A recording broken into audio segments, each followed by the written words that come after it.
things. We have Nathan Harmon with us. He is an international speaker and the founder of Your Life Speaks. Nathan presses in on discovering your why and taking ownership of your life, which are the key ingredients to have a healthy and successful future. Nathan struggled in his middle to high school years and made some really bad decisions with drugs and alcohol.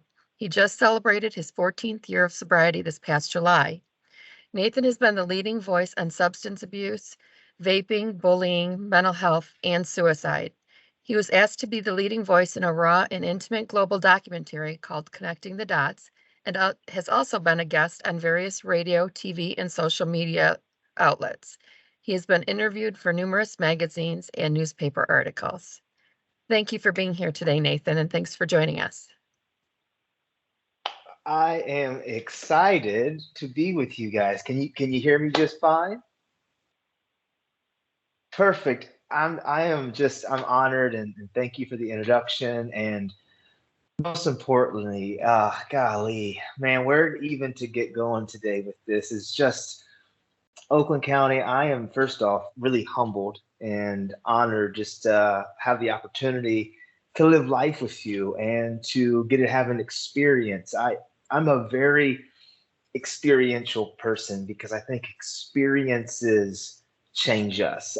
I think so much that experiences can uh, dictate so much of our trajectory. And so one thing that I've taken away from on this side of the COVID pandemic and some of the things that we encountered those couple of years ago was that things that we take for granted can be taken from us. So I try not to take anything for granted anymore. And so even though I can't see every single one of you that's on here with me right now, I can see some of your logos and some of you have your cameras blocked and sounds off, and that's okay. But this is the great thing about technology is that I get to live life with you for a small window of time, thousands of miles away. I'm currently overseas in the Middle East.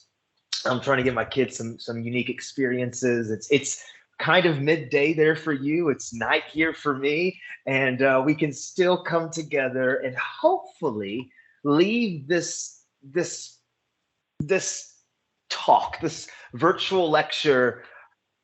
I really hope empowered with the reality that we can do hard things, and that when we find the courage to continue to confront ourselves, and when we find the courage to continue to step into uncomfortable, when we continue to not ever forget our why, because that why, the reason you do what you do, if whatever, and I know I have a broad spectrum of probably listeners on here right now, what your daily job is and what you're asked to do from the organization and from the county. But at the end of the day, having that why, having that thing that's deep down inside of you, it can become an anchor.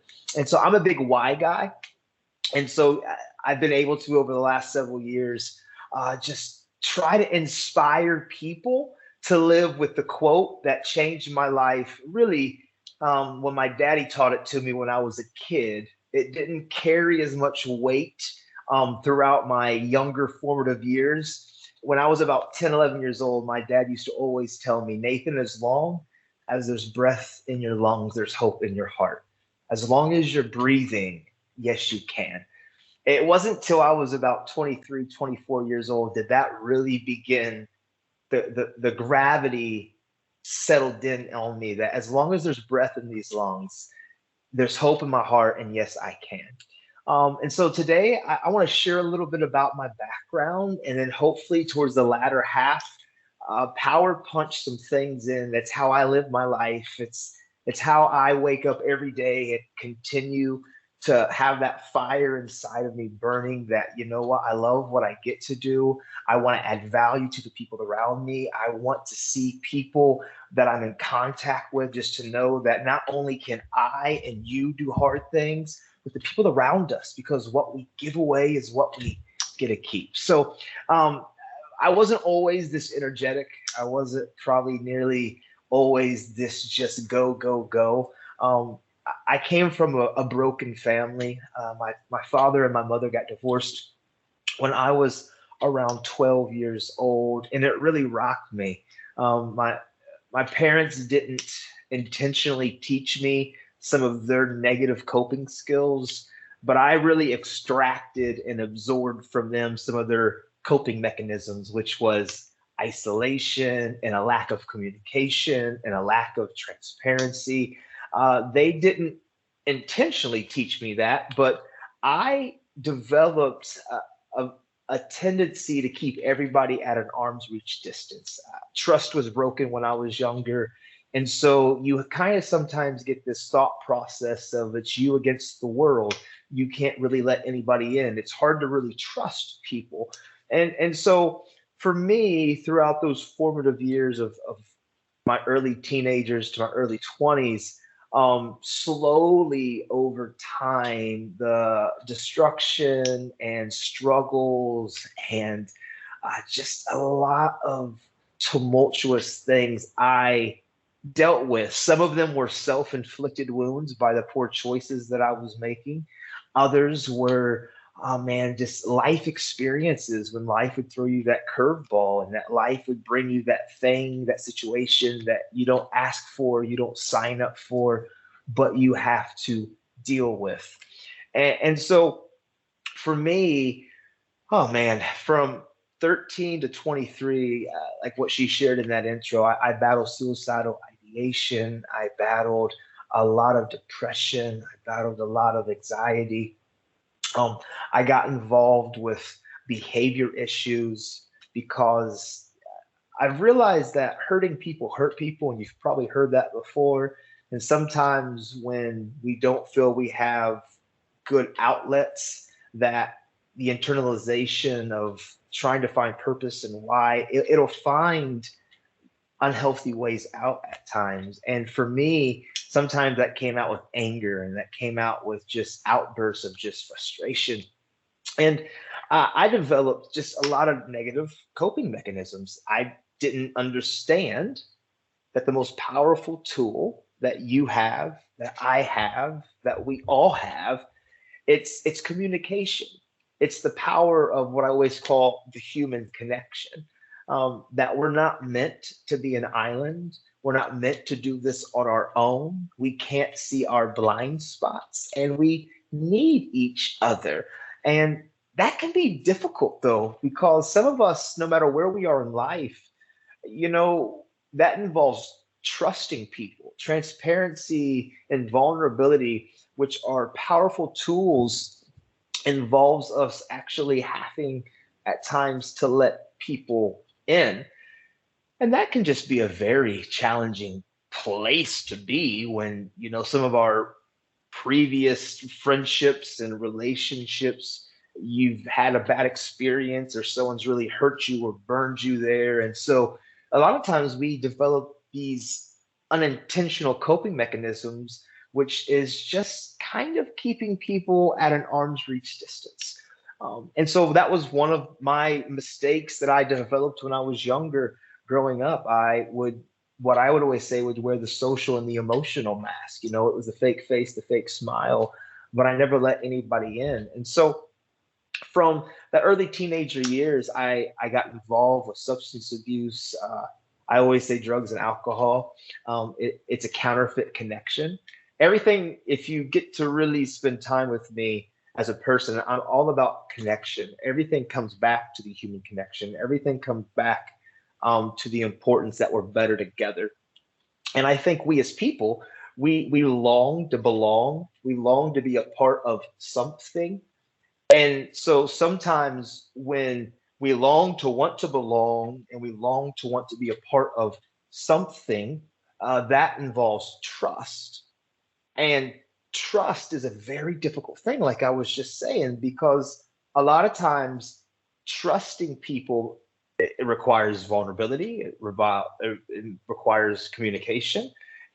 There's this place of having to do it afraid and letting people in.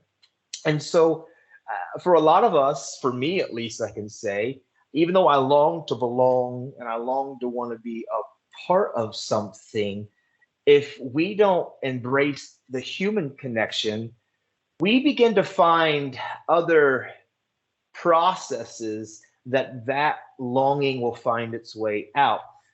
For me, it came out with suicidal ideation. I thought suicide could have been an option. That came out with self-injury and self-harm. That pain of not being able to articulate or to communicate how I was feeling. I didn't have the tools.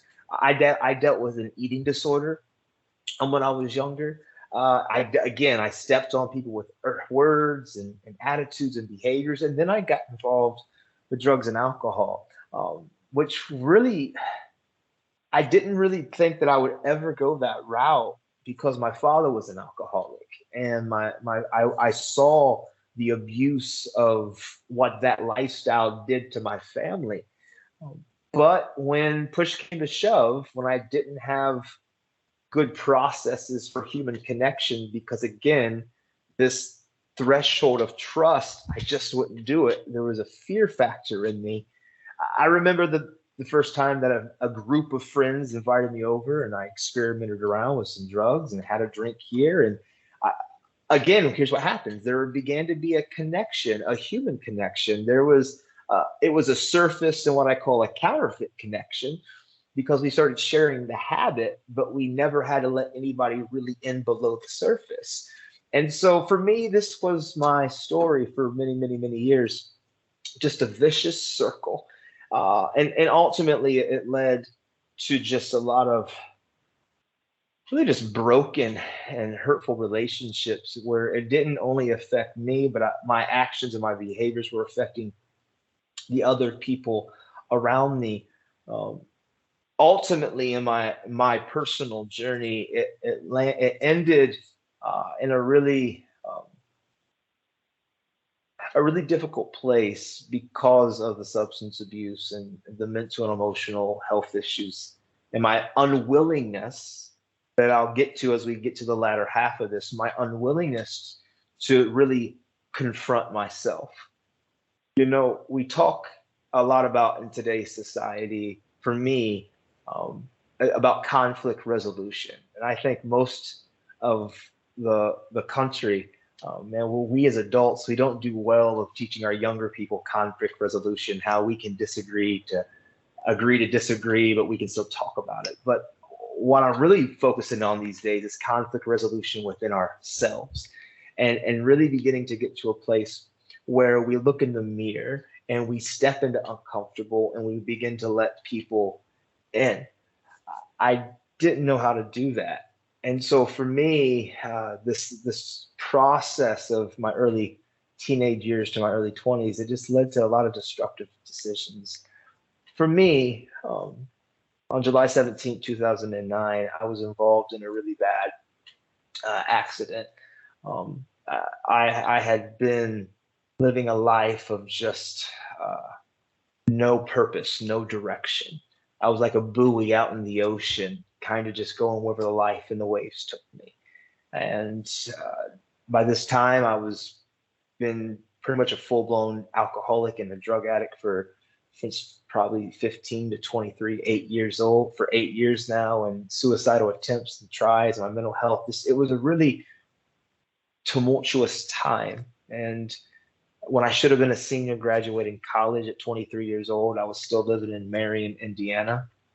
I was born and raised not too far from where you guys are at right now, just down below you. And instead of continuing to pursue purpose and pursue that passion inside of me, whatever that was, because I didn't even know what that was then, I was just kind of lost. And July 17, 2019, everything in my life changed pretty instantly. I was out at a bar with a bunch of friends, and we were going to go to uh, another party when the bar was closing down, and I wasn't going to drive because I was too drunk to drive. And so I called my friend Priscilla Owens, and I asked her to come and pick me up, to be my designated driver, to take me to the next location. And she showed up, and somewhere in the process of her arriving, when we went to leave, I somehow got the keys to her vehicle. And we did not make it to the next destination. Um, I remember very vividly. a word she said to me. It's very foggy. But I hit a tree at a high rate of speed, and my passenger, my friend Priscilla, um, she didn't make it. Um, I woke up in a hospital on July 18th, 2009, and your world just changes. Police officer over top of me, I was confused. Uh, by the time you know the accident happened, I was very inebriated. I think the BAC was 0.27. I don't know how I got the keys that night. She was sober, and there was just a lot of questions. But at the end of the day, I was responsible, 100 bazillion percent, regardless of any of that. And I remember that night, that morning, for some reason, the police, they didn't arrest me right then and there. They were still trying to figure out exactly what had happened and processing. Probably just all the things that gets processed when it comes to police reports and investigations and how to move forward. Um, and my mother had showed up that morning, and for some reason that day they didn't arrest me right then and there. They released me to my mother and said they'd be in contact with me soon. And the gravity of choices began to settle in. um, Priscilla didn't pass away right there and there in the night of the accident. It was about 24 hours later. And so I just remember, um, when the news happened and the Owens family, Carolyn, the mother, and Olivia, the sister, uh, they had reached out to me within about 72 hours after this moment. And, all the questions and the anger and the hurt and the fear and the uncertainty in this place, to be honest, her family 3 days after the wreck wanted me to contact them and to have a conversation. And I was terrified. And what do you say? I pick up the phone and I call Carolyn and Olivia. And there's so many stories in the stories of this, but long story short is Carolyn and Olivia said, Nathan, we've decided to pick love over hate. We've decided that one dumb choice shouldn't destroy two families' lives. Um, we're asking you to do two things. Don't let our daughter pass away for nothing, please. And will you try to make the world a better place? As I've looked back over that moment, this family found the courage to do something very unnatural. They found the courage and the ability to step into their story, to confront the situation in front of them, and to really, for them, decide for their family that they wanted just to forgive. And I always say pick love over hate. And they had every right, though. They had every right to be angry and demand justice and judgment. They had every right. Um, they asked me to do two things, which was to not let Priscilla pass away for nothing and try to make the world a better place. And I said yes to that. Here I am as a 23-year-old kid that's just lost and doesn't. I'm confronted with just this family's willingness to step into their story, but choices had consequences. And just because the family forgave me, the state of Indiana didn't. And at 23 years old, I was charged and sentenced to 15 years of being incarcerated with reckless homicide involving the bodily injury with a vehicle. And it's here at this moment, though, is when everything in my life has really forever changed, as in building blocks of trying to step into my story and to take control of what I can control and to not be afraid of confronting myself. I always say that I would rather confront and even fail sometimes than settling for just staying the same. I would rather confront, fight, and fail sometimes, believing that, what, we can change our situation, that we can add value to that circumstance, or that we don't have to continue living the same trajectory, the same cycle that we've currently been living. And it's not easy. Change is difficult. But at 23 years old, when this family forgave me, I remember there was a night that I'm in my cell and I look in the mirror and I remember the quote from my father when I was a kid. And it's the quote that he always used to tell me, Nathan, as long as there's breath in your lungs, there's hope in your heart. As long as you're breathing, yes, you can. And it was in that moment and at that place that I've began to really embody moving forward the importance of transparency and accountability and hard work and the importance of making good choices and ultimately also valuing the people around us.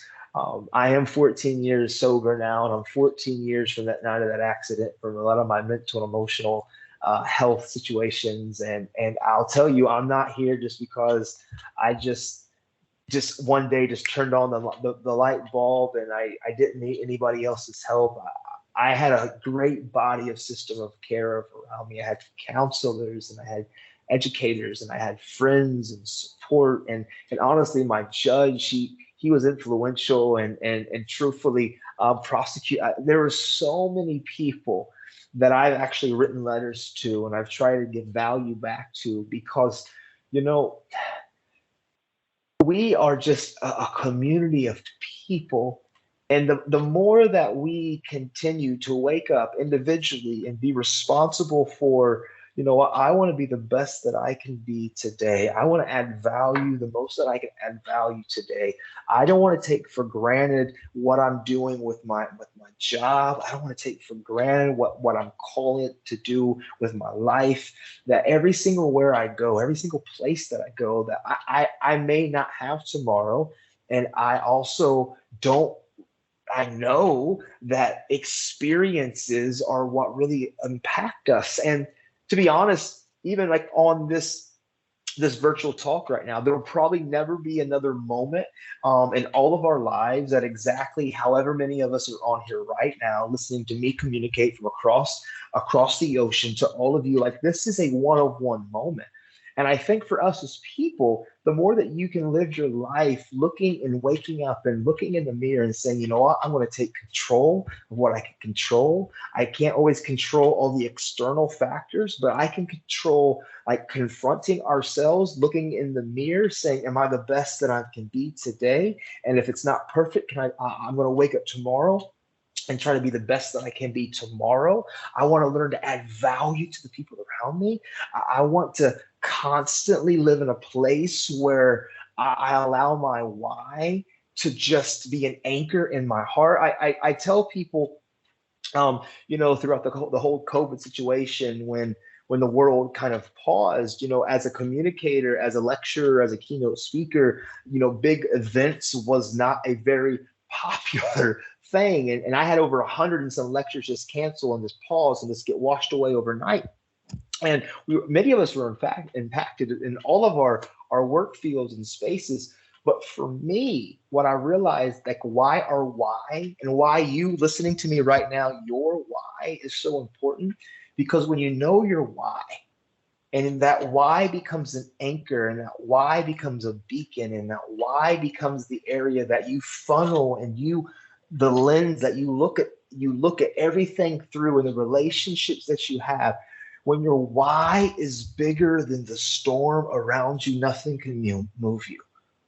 And to be honest, even in all of our daily lives and on a macro and on a micro scale, there's going to be another mountain that all of us are going to have to face. There's going to be another valley that we're all going to have to cross. And it's so important for us, for you, to continue to look in the mirror and to know your why, no matter what the job title is, no matter what the position is, no matter what you're asked to do. When it's all said and done, I hope that you don't look at your job as just what you do just to make a paycheck to provide for your family. I hope that you really realize like it's a calling, and that you are adding value to the people around you, even when you don't know that you are.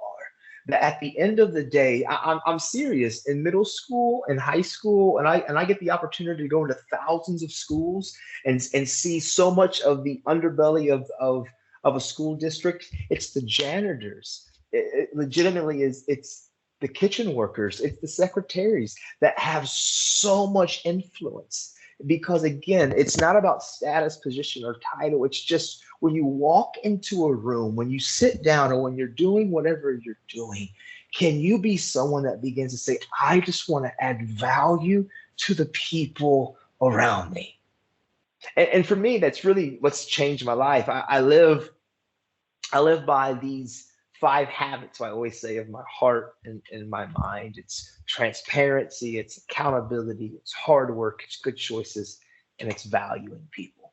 And so uh, I live by these 5 principles, and they've been really effective for me. I was sentenced to 15 years in prison in 2009, and well, I'm not the greatest at math, but that out date would have been 2024.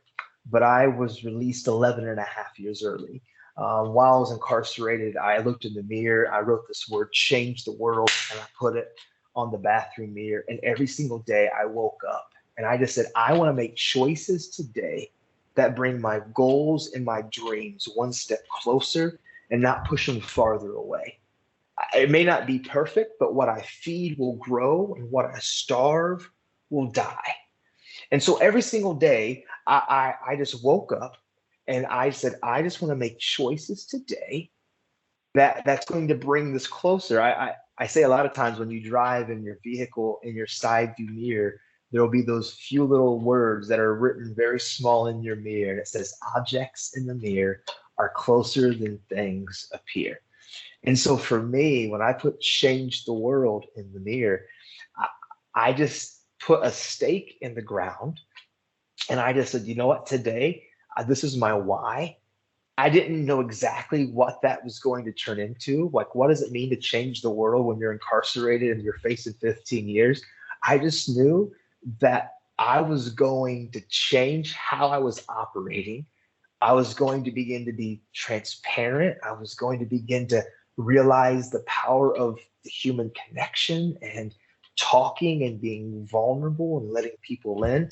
And then the power of just making the next right choice and helping the next person just right next to me. I think one of the problems in America that we face is that we are so busy. Our calendars get filled full of everything. We have all these distractions. We have so many things fighting for our time. And if we sometimes would just pause and really be cognitive of our neighbor, of the coworker next to us, of the the the friend that's you haven't talked to in the last few days, of the spouse of your child, whatever it may be, but just really every day try to just add value to the people around you and developing these human connections. And for me, it's helped my mental health tremendously.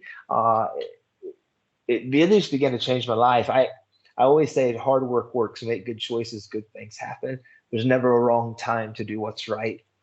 Hard work and good choices will always create opportunities.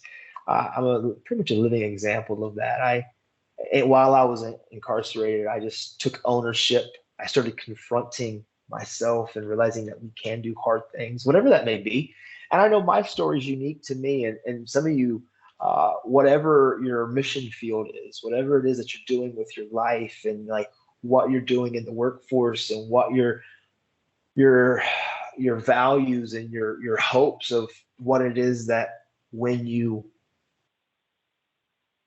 when you analyze and you kind of dissect like layers and measures of success, so what you're doing with your life at work, whatever it may be, we all come from different places, we all come from different spaces. But one thing that I do know is that even though some of our challenges may be different, some of the adversities that we're dealing with may be different, the tools are pretty universal. Transparency and accountability, making good choices, and adding value to the people around us. It's really been a life changer for me. And so for me, as I was in the middle of my unique situation, I just took ownership. I started having conflict resolution within myself. I just started confronting myself. I began to really allow my why to become the lens that every choice moving forward would kind of have to funnel through.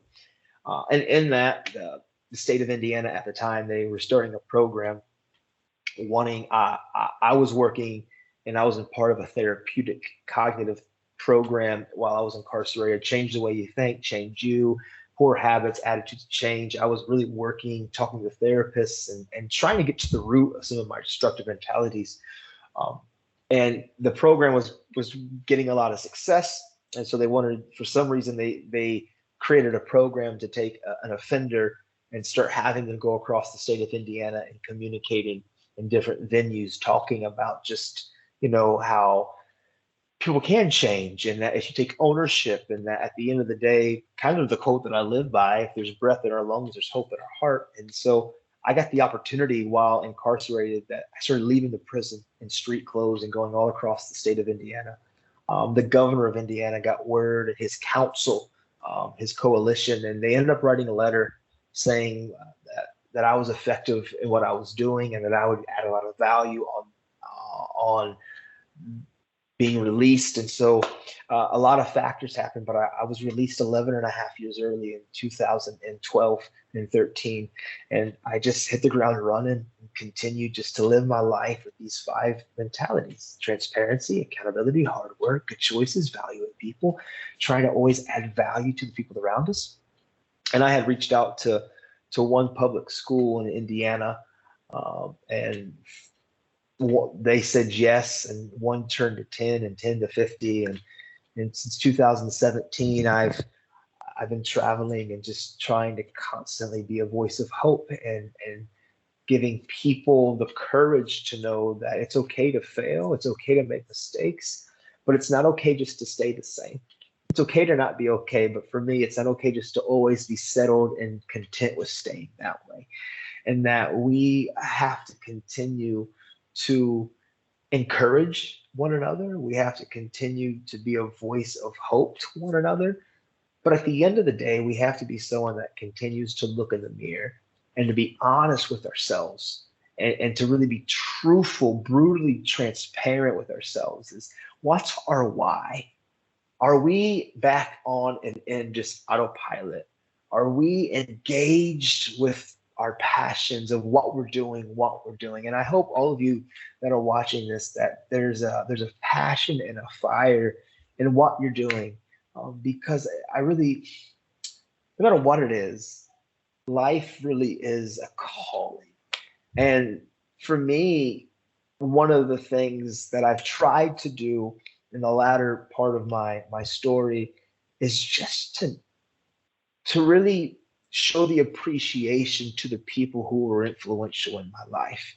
I think sometimes when we are probably what many of you, in your job descriptions and kind of in the lane of what you're doing, from the broad scope of that, delayed gratification, you don't know really, are you making a difference? Sometimes you don't know really, are you really, with your energy and your time and your sacrifices, are you really helping change anything? And I just want you to know from my mouth to your ears, yes.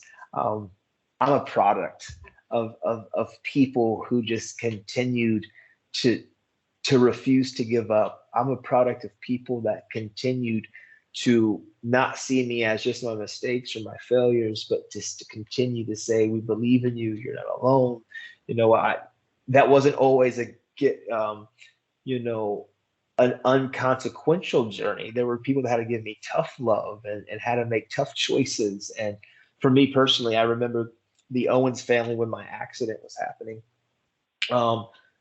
When it went to sentencing and the whole process, they were very much, the family was wanting a lot of leniency and mercy and grace, and they had written the prosecutor and the judge, but the judge and the prosecutor, they allowed that and their hopes to factor into their decision, but they also had to look at my criminal past and some of my other mistakes. And I had a failure of substance abuse, charges and some stupid moments, and they weren't nearly as lenient as what the family was wanting them to be. But to be honest, I remember writing my judge when I was getting released, and writing my prosecutor, and writing some of those counselors and those therapists, because truthfully, they were very influential.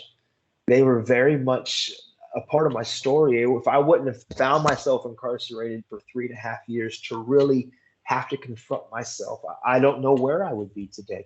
And so I think it's really important for you, whoever you are watching this, is just stay engaged in your space, stay engaged in what you're doing, knowing that you're part of a team and there's a bigger picture and that we're better together. But also know that you can continue to do hard things. I know for some of you watching this right now that you have a job title, you have a job role, there's things that you're asked to do, but you're yourself, you're maybe dealing with a lot of other adversity in your home life. You're dealing with your own anxiety, some of your own challenging issues, and your own just stuff. I just want you to know that you can continue to do hard things and that you're not alone. And don't allow just maybe sometimes your position or the title to box you in where you feel like you can't use that friend, that coworker, that trusted system of care, wherever they may be, because you're not an island and I'm not an island. We really do need each other. It's the power of just the human connections, the power of talking. This is something that for me, I really firmly believe, and I think we as people, we're resilient. It's part of your DNA. Resiliency is a part of you. It's part of the very makeup of who you are, but it's activated by communication. It's activated by talking. I remember when I was in high school, my math teacher would always tell me, how do you solve the math problem? And well, you have to first identify the problem. And that's the same area in all of our lives.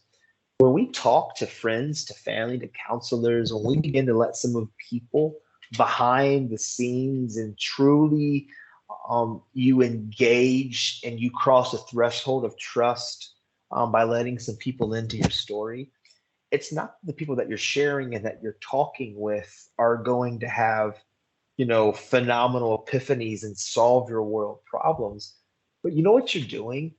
You're talking and you're creating this subconscious engine, this problem solving tool inside of you, because as you're talking, you're also registering the mechanism that's in you, which is resiliency, which is problem solver. We figure stuff out. I tell young adults and high school kids all the time that, man, they're some of the most resilient kids and people that I know. And we as society, from the beginning of wherever we came from as people, we have over time after time found our ability to stay resilient, have found our ability to just do it in the midst of failure and fear. And that doesn't change here in 2023. That you can do hard things, that you're not alone, that resiliency is a part of your DNA. You watching this right now, science proves that you're a one of one. And what I mean by that is, I know personally, when I got incarcerated, they wanted my fingerprints. Why? Because fingerprints are unique identifiers of me. That there's only one of me, and maybe if I'm an identical twin, then there's two of me that don't have the same fingerprints. But at the end of the day, we can use fingerprints as an identifier on many levels because there is no one else that has these unique identifiers. That means I'm a one of one and you're a one of one. And for me, when I was a sports card collector, if I was in possession of a card that was a one of one, it was the only card in this set. It was the scarcity, the rarity. Science proves that you're a one of one. And that means the value of you is pretty much priceless. And so when your back's against the wall and you're having a rough day, and maybe you're ready just to throw it in and say, why am I even doing what I'm doing? I just want you to know that don't you dare give up. Stay on that wall. continue to realize like you're needed. Continue to look in the mirror and not being afraid of what I always say. I would rather confront, fight, and fail than settle for just staying the same. And it's it's a journey. It truly is. It's a journey.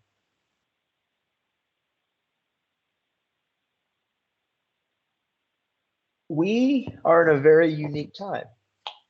I think we all know it.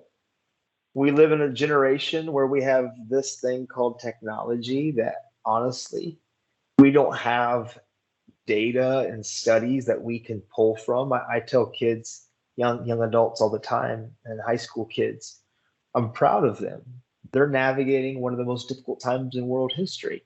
They're growing up in a generation with cell phone technology and internet that we're so interconnected. We don't have a lot of data to draw from what will this be like in 30 years. We're all cutting through the very front lines of this, even by the fact that here I am over in the Middle East doing a virtual with you right there in the middle of beautiful Michigan. It's nighttime here for me. It's the middle of the day for you. See, we're in a very unique time.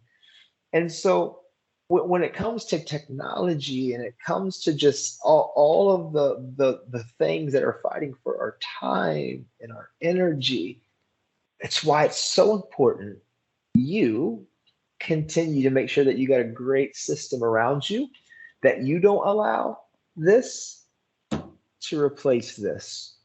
You don't allow just the speed and the fierceness and the velocity of life to get you swept away of the power of the human connection, to making sure that you have that trusted caring friend. Maybe it's your spouse, or it's your son, it's your daughter, it's the counselor, it's the coworker, but that you have those people that you can just be vulnerable and transparent, that you just continue to stay in that space. um is it easy? No. Will there be days you want to just throw in the towel and quit? Probably yes. But I'll tell you, my dad had no idea the impact, the quote he taught me when I was a kid. As long as there's breath in our lungs, there's hope in our heart. As long as we're breathing, yes, we can. And all of you guys there in Boone County, just continue to stay on that wall. Continue to realize that you're needed. You're you're valuable. And we don't have all the answers, but that's why collectively, as a community, as a team of people, as the people that are to your left and to your right, that's why we got to continue to not allow this to replace this. We're resilient. You're resilient, and I just appreciate your time and love to answer some questions in the chat. And anyways, thank you so much. Thank you so much, Nathan. I'm going to stop the recording, and then if there's any questions, feel free to ask.